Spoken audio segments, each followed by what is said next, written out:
We promised you this interview before the break. Joining us now is SABC News political editor Mzwandile Mbeje, who is about to speak to the former Ekurhuleni mayor Mzwandile Masina. Over to you, Mzwa. Well, thank you very much, Francis. Indeed, we are with the former mayor of Ekurhuleni, Mzwandile Masina. We'll be chatting to him about a number of issues, and of course he's one of those ANC people as well who is very vocal. So yes, he's the former mayor, but also he also carries the head of being the chairperson of this region. So clearly we can tap into a number of areas, even including his party. Mr. Masina, good to have you in SABC on Full View. It's good to have you here. Thank you very much for having me. Yeah. I thought you don't attend to former mayors. You look relaxed. Are you okay? Yes, I'm okay. It's democracy, and we are here. We are well taught in the African National Congress to respect the outcomes of democracy. Okay. You're going right to where I'm going.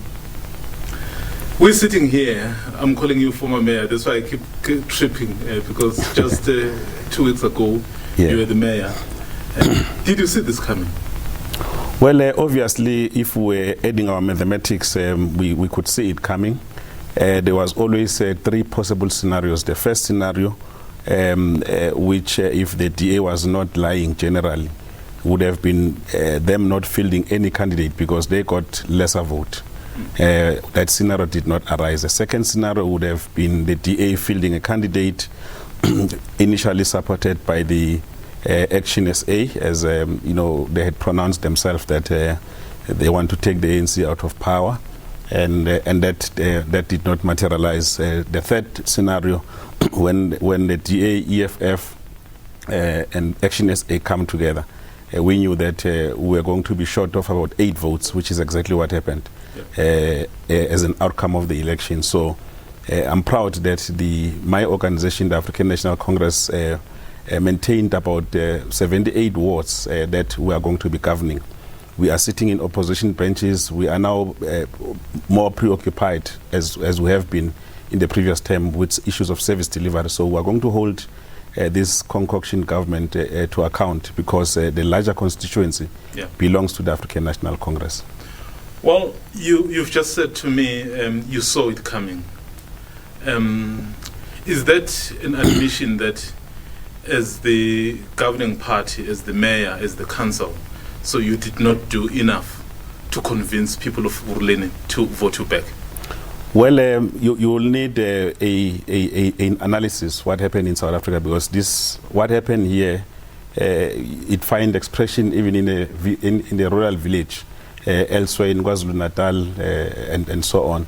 So there were a lot of national issues that were at play, and I can assure you, residents know this fact, that if the voting was about what we did over the past 5 years, we could have gotten 80%, but it was not the case. The issue is that there is COVID impact. Over 2 million people are not working. Main churches, which are a big constituents of the ANC, are closed. You know, if you go to KwaZulu-Natal, Shembe, go to Limpopo, ZCC, go to Zurwekom, we could not interact with those stakeholders in their institutions of worship. And a host of other things. You know, during elections, Eskom created a nightmare for the African National Congress. So we could go on and on analyzing all those issues, but the fact is there were very strong national issues that permeated the outcome of the election generally. So in your view, as the mayor, as the former mayor, so you did enough to win this municipality back? Of course, you'll see over the next 5 years, the sitting government now, the only thing they can do is to gloat on the things that we had started. For instance, to give an example, when we gave a report to council, we said that we've built about 62,000 houses and created 220,000 housing opportunities, meaning that we've done bulk infrastructure that they can build houses tomorrow. The opportunity is on them to build those houses. Will they build them? It's what we'll be monitoring. Okay, no, that's fine. Maybe let's talk a little bit more about those national issues which affected the whole mood of the country. You've touched on Eskom. But Eskom is run by people appointed by your comrades. Again, is this an indictment on you as a party that you are failing? Remember, the ANC took a conscious decision to professionalize the public service generally, which all of us is a recommendation that we supported. So I would not have seen the ANC membership of the raters. So you can't then therefore say that we appointed. It's a decision that we took as the ANC to make sure that we get competent people. The question is he competent enough for the job is what we must interrogate. And I think that as the ANC... What's your answer to that? As the ANC will be undertaking different reviews, we should confront those difficult challenges, whether or not the man is suitable for the job. If you ask me specifically with regard to the 1st of November, he showed extreme incompetence. So, as someone who does have an ear of the president, because you do meet in your structures as the ANC, have you relayed this message? That, Mr. President, the people that you appointed together with those charged with appointing him is incompetent. Have you done that? Look, I don't want us to talk about an individual because Eskom is an institution. So one of the issues that I personally raised with the president of the ANC and the president of the country is that the metros have got capacity to distribute electricity. That function must be devolved to metros because there is a problem. Where all the Eskom supplied areas are a major challenge for the municipality. We collect less because there is no credit control measures. They are far from, the local base. So this is the problem. So we have been talking about those, but I've not spoken to the president about the person of the raters. I've just expressing my view as of the 1st of November, but about what I saw. I saw extreme level of incompetence. All right.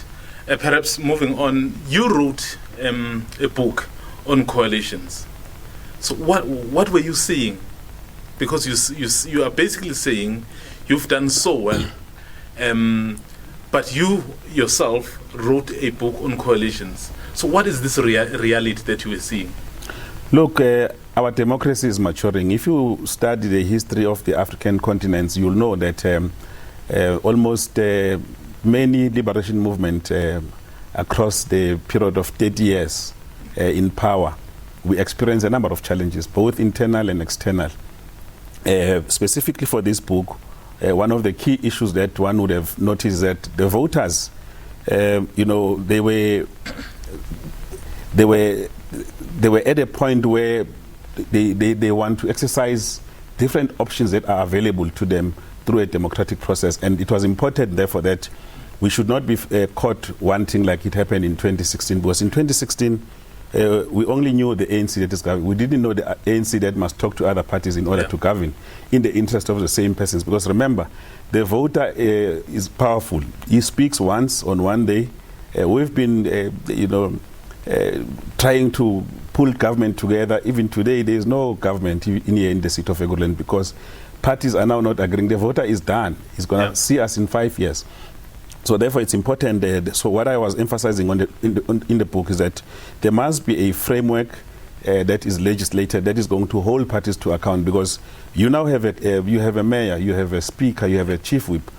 Because of some differences on positions, not on principal issues, it shouldn't be easy for those who put them in power to just take them out. Okay. How much of the internal fights that you are having in the ANC has contributed to the voter walking away from the ANC? I saw purported members of the African National Congress from Ekurhuleni 3 or 4 days before we could form government, marching to Lutuli House with black cards that this is not a Masinaville, as if I was contesting elections. I never contested elections. I subjected myself into the internal processes of the ANC. They even had recording themselves funny videos who they wanted and so on and so on, forgetting that there is an internal democracy in the ANC that all of us must subject ourselves to. There is no single process that I, as a person, I have not undergone. But this local government were not being contested by Masina. They were contested by the African National Congress. That's the message that one can say. I'm talking about the internal divisions, not necessarily in Ekurhuleni. Well, that's a division that's a division that I'm pointing to. Yeah. I can also elevate the issues if you want me to talk about other issues. I can be able to say. Sure. As leaders, how much do you contribute to those divisions? Let me do a quick example. You currently have the top 6, which is essentially the top 5, because the Secretary General is suspended. But still you would have people as leaders like yourself who still go out there and show the support to the suspended Secretary General. Does that not perhaps confuse the people or deepen even divisions, given what normally people would say in those gatherings where they are at the Ismakashule's cases, they will be banning the T-shirts of the current president, and then you see someone like Mzwandile Masina at the court. So how do you make of all those actions by leaders to the ordinary people? Look, in the ANC, we value our leaders, all of them, the way we elected them. That's the first thing. The second thing is that I've gone to court to support Comrade Esmakashule on one matter before the court. The issue of corruption, money laundering, and all the things of the asbestos. And the reason why I personally went, I had followed the case and I had listened to the SG. I do believe, as all South Africans are seeing now, that I think that sometimes law enforcement agencies get too involved in issues of politics, either knowingly or unknowingly, because in that particular case, the SG, there is nowhere in the court papers that I read that I can share with you that says the SG stole money or used that money that he was fundraising. As a mayor, I used to fundraise money over $1 million for students here in Ekurhuleni, and it never went to my families. So I did not consider that issue as corruption. I thought that it was an overreach with regard to law enforcement. But when the SG took the ANC to court on his suspension, I was not in court because then I had needed to be a member of the ANC. We can draw that distinction. But I would not throw the Secretary General over the wolves on matters that I personally believe that he will be exonerated with regard to that matter. But when he was challenging the ANC, I was very clear that SG, on this one, I am not going to be around because I'm principled. Okay, but are you not worried? And I think at the beginning, I said you are one of the very vocal leaders of the ANC. Are you not worried that at some point you said if Cyril Ramaphosa took over, the whites would have taken over, and then you are seen at the gathering or at the court case of the SG, which is suspended, yet there are words that you once uttered. So how do you reconcile that? I'm disappointed coming from you, Vito, because I issued a statement. I never said that. There is no single person who can give you a clip or a statement from myself saying that I will Social media? Nowhere. Yes. You can look for it. This is national TV. There is no one who can say that. Yeah. People created posters, put my name. I'm not responsible for those things. It emanated from an interview which I had at the conference, and I explained and I immediately issued a statement with regard to the issues. So it is not true, that thing, and I would have thought that as a senior journalist you would have known. At least I will share, before you leave here, the statement, because I still have it in case there's a confusion. I serve on the behest of the ANC, not on the behest of individual. Yeah. President Ramaphosa was elected at the conference. I've worked very well with him because I've never said, and he's never asked me that, because it will be strange of him to ask me things that I never said. Yeah. Okay. Well, I'm not going to delve into that. I'll share the statement. No, it's fine. But also remember, you are known, as I've said, as someone who's very vocal. And I think your support for the former president as well is very well documented, especially given the internal wranglings that are happening in the ANC. So what do you think should happen to the former president now that he's on parole and he went to prison, and then whatever happened, given that he's still facing charges? Look, we've supported all leadership of the ANC, Mandela, Mbeki, Zuma, Ramaphosa.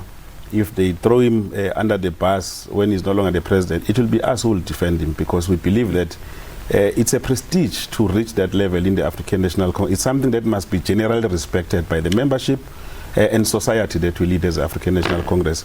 So to want to pin us to individuals, it's very opportunistic, because we supported President Mbeki, we supported President Mandela at our when we were young.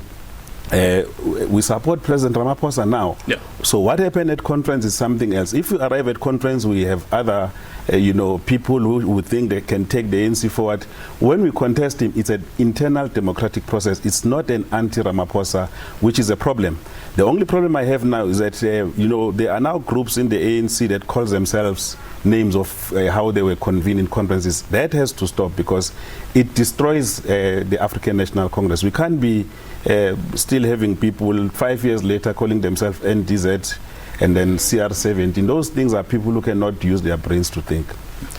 What's your relationship with the leader of the EFF? It's a very good friendship relationship. Politically? Well, he was in COSAS, he was in the Youth League. We've always enjoyed that kind of relationship, and it went to our families. We were very, very good friends. Actually, I was with him on Saturday.